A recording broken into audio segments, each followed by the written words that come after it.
Kanon. Tama, kata naman. Turn na di. Kanon. Ito, diretsoin mo lang to. Ulayo to, Marky. Wala yan. Wala na yan dyan sa bunga. Ayun o, ulayo yung so. Diretso na yan. Ulayo yung cake pahad. Wala na yan. Susunod, piking pahat. Tapos magkadikit lang. Dito ako dumaan, no. Nadaanan ko na. Pag gabi or araw, pag traffic dyan sa, ano. Dito kami naligaw. Saan? Punta kami ng, ito yung pinasukan namin. Pabalik yan, pabalik. Exit 5 nga tayo eh. Alias area. Dito nga kami dumaan. Pumunta kami sana ng Alias Pin. Ay, Alias Pin area to. Ano ba? Alias Pin area na to. Dito kami dumaan. Pinaikot-ikot kami dito. Bakit? Kasi dumiretso ako sa tulay. Dapat pasok muna ako ng ano. Doon sa pinag-exita natin sa 6. Papasok muna ako doon, tapos lalabas. Dito kami pinadaan. Saan kayo pumunta? Diyan ako sa gitna? Alias Pin. Malapit sa ano.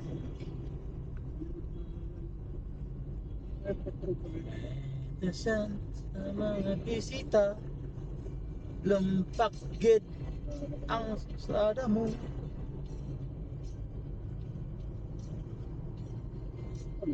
Ito yun. Shortcut yan dito eh.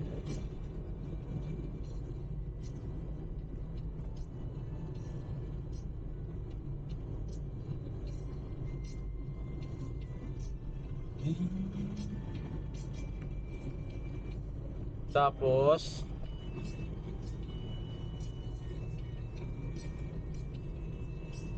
dito tayo, Yoton tayo, Yoton. Ito yung exit 5 oh. Yoton tayo, Yoton. Ito pumunta ang Abdulaziz. Yeah, pwede rin sa Ulaya. Ulaya. Ulaya na rin. Yan, Ulaya. At saka ano, yung Balikpahan. Pahad.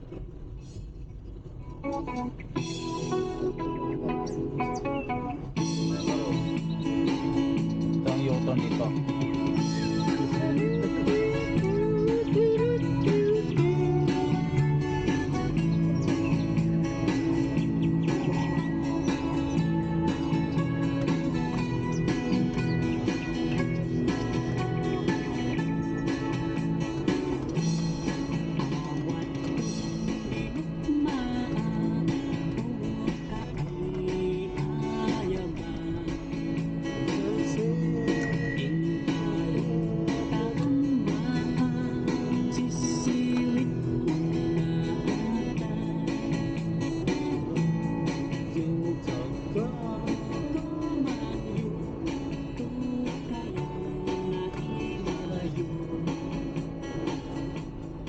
Exit 5.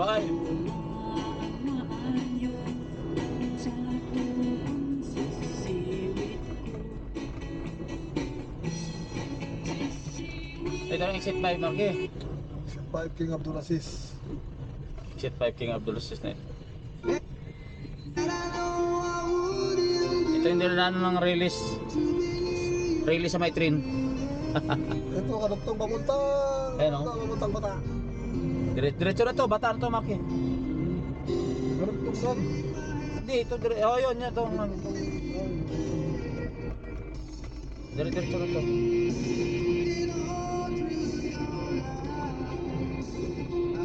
Wala ka na ibang ano, kundi diretso itong bata na to.